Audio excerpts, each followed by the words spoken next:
Hello. It has been a number of weeks since I last uploaded a reflection. And I guess it's just the busyness and dealing with the ins and outs of the pandemic, the changing public health orders. However, this week I am inspired by the lectionary reading from the Gospel of Mark. It's from chapter 10, and it's the story of Bartimeous. Bartimeous is a blind beggar who finds himself sitting on the edge of Jericho on the first day of the Passover week. Why this is significant is because this is probably his best day for begging. He has on his beggar's cloak that identifies him. Probably he's been there enough that he's got the best location too. Just as you leave the town, just as the pilgrims start on their way from Jericho to Jerusalem to enter the beautiful gate into the temple. As our story unfolds, this is the time just before Jesus enters Jerusalem and what we celebrate on Passover, not Passover, but Palm Sunday. So Bartimaeus is in his best place for the best time of the year. And he hears that Jesus is passing by, and he calls out to Jesus, calling him Son of David, reminding him or identifying him as the Messiah. Jesus calls him forward. And this is the point of the story that I want to hold up today. Bartimaeus leaps up and throws back his cloak, his beggar's cloak. The cloak that identifies him as the legitimate beggar to be in that location, in that spot, on the best day of the year. And he throws it off.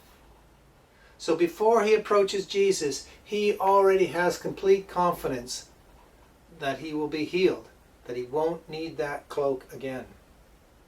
The other part of the story is Bartimaeus' response after he's healed is to follow Jesus on the way.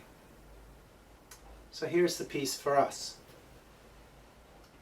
What is it in your life that is your beggar's cloak, your crutch, that which you lean on and rely on because you are afraid to let go? Something in your life that means that even though you may find healing and hope in your faith, you still rely on it. Is it technology? Is it a relationship? Is it a special diet?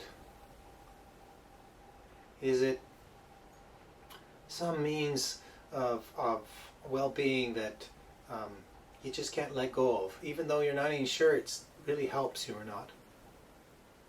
I don't mean this to be like, go change your life and throw away things that are doing you well and taking care of you. But there is a place to really examine our lives, to see what identity we hold on to that prevents us from having a fullness of life. What is our cloak? Our identifying cloak that defines us who we are in such a way that we can't move past it. Because we all have them. And whether you want to use the metaphor of it, it's like a crutch, right? You lean on it, you depend on it, and then you don't know that you can walk freely. But I think there's emotional pieces, right, that prevent us from living the full life God intended us for us. So Bartimaeus hears the call of Jesus and throws off the cloak. Can we hear the call of the divine, the call of Jesus, and throw off our beggar's cloak? Throw off that feature in our lives that we claim to help give us our identity, such that we permit ourselves to take on a new identity, from blind to seeing, from beggar to disciple walking on the way. What is it in your life that prevents you from walking on the way? This story is such a rich story, and I urge you to go to chapter 10, starting in verse 46, and read through the story. And you'll find that it's rich, a rich story, full of hope and meaning, that's finished off with the proclamation of Bartimaeus' response of following Jesus on the way. The way into Jerusalem, the way into hope, The way into suffering, yes, but the way into resurrection and new life. Throw off your cloak and follow the way. Thank you.